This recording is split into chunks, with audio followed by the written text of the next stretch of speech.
Now, here's something interesting to talk about regarding the whole Doctor Who fiasco that's currently happening right now with Ncuti Gatwa and his worst rated Doctor Who ever. I want to make sure we give him the proper title, you know what I mean? Because he's earned it. He's earned the worst Doctor Who ever, and he would be proud to rock that title because otherwise it would be white mediocrity, right? Well, apparently, we have an article here from That Park Place with a headline that reads, British magazine Metro appears to delete their own X account after telling white men that Doctor Who was never made just for you. So stop it. Get some help.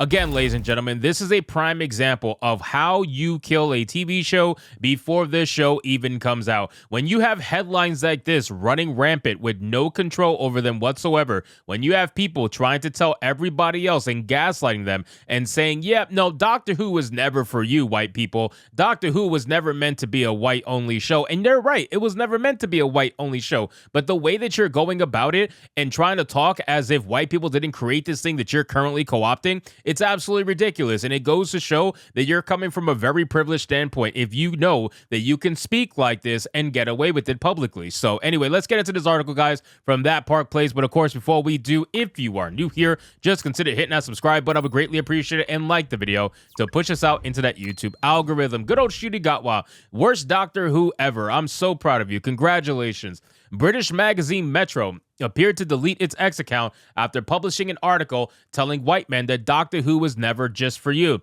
Bob Hampstead reported on X, two trans propaganda accounts, Metro UK and Pride UK Org, have deleted their entire Twitter profiles this weekend after provocative tweets simply push people too far. These are not the actions of the progressive political movement. Are you sure about that? Are you sure about that? Because it seems like a lot of this radicalization is 100% in the progressive movement, whatever you want to call that. Hampstead shared screenshots of both organizations' previous posts to the platform. First, Pride UK posted Lucy Clark, the world's first openly transgender referee, has made history by becoming the first trans manager in the top 5 divisions of English women's football. Why does that even matter? That's the thing about all this, right? Like when they want to talk about identity politics, why does any of this matter? Why is it that you only want to celebrate the person's accomplishments if they are the first XYZ to do it, right? So if they're the first, whatever, made up gender identity to do it, and you could keep making up identities so that you can keep claiming that you're the first to do whatever it may be. It's ridiculous, right? I don't give a shit if this person's trans. Let's just celebrate the fact that they are, if the manager in the top 5 divisions of English women's football. Why did you have to make it about them being trans? It's ridiculous, especially since people know that's not a real woman. So now you got a man being in the top 5 divisions of English women's football. Think about that for a second. Then he shared Metro UK's post, which states, "Sorry, white men, Doctor Who has never been made for you." Look at that. Look, what the fuck? Look at this.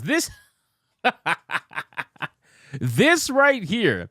This creature right here is the first transgender referee for top 5 divisions of English women's football. Ladies and gentlemen, Lucy Clark over here looks like that they themselves can tackle every single woman's person in football. Like, come on, man. I know it's not American football. I know it's soccer. You get my point. But still, like, it is hilarious, man.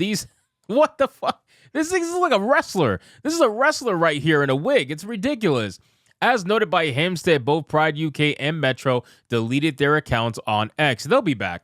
Those accounts will be back. Here's what they're going to do. They're going to put out these posts like that, right? Knowing that they're going to get backlash. Then after they get backlash, they're going to wait about a week. After waiting about a week, then they're going to come back from Twitter and go on this entire victim narrative about how they survived hate, how they survived depression, how it's not cool to say whatever we've been saying. You know what I mean? Like, they'll just make up whatever to try to run a victim train.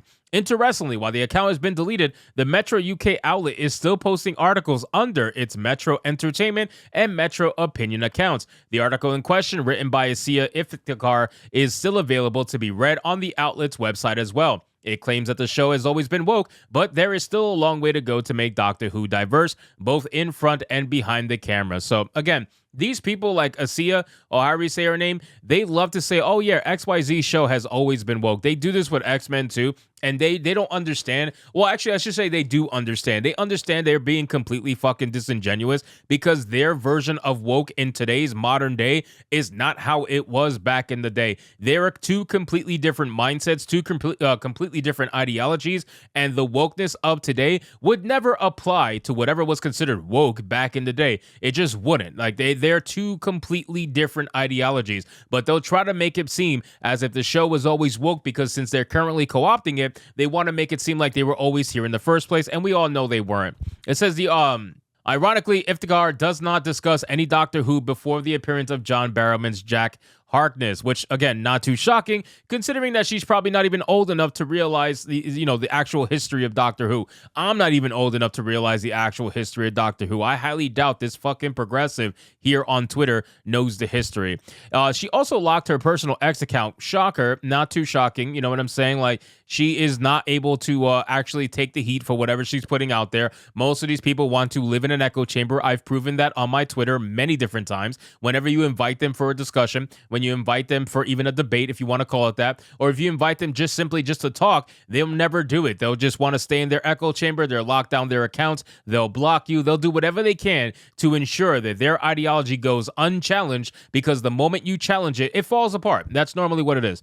While it's unclear why Metro UK deleted their account on X, numerous individuals on the social media website are claiming it's due to the backlash the article received, as well as the community note that the original post received. Basil TGMD wrote that who saw the Metro K deleting their X account over a Doctor Who community note, LOL, bye.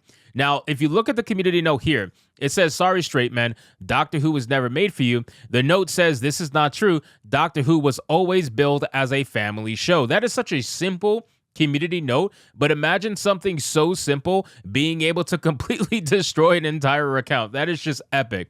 YouTuber Heel vs. Babyface posted Metro delete their Twitter account when a dumb bint is community noted for her racist, sexist, misandrous article of Doctor Who. Shout out to Az over at Heels vs. Babyface.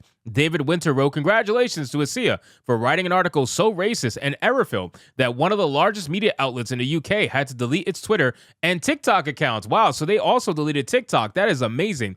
Doctor Who has been struggling with low ratings for years. Articles like this don't help. Well, you're right. And unfortunately, it seems that Doctor Who has been co-opted by activists, ladies and gentlemen, if they weren't already co-opted. Because look what's been happening with Doctor Who over the past few years, like David says, right? Doctor Who has been tanking left and right, and the numbers have been going down, down, down, down, down. They're half of what they used to be, and now Ncuti Gatwa is half of whatever the new number was. So now you got halved twice in a row, and you're not really having many people left. I mean, 2.5 million, while that is great for a TV show, do not get it twisted. When you had a TV show that was pulling tens of millions of viewers with David Tennant, I mean, you're talking about insane number differences here. It is very clear that Doctor Who is not doing well. Doctor Who is not what it used to be, and it's unfortunate because it's a TV show that was beloved by many. It was a quintessential British thing, and now apparently it's been Disneyfied and is going to become a US thing, since now they're releasing the TV show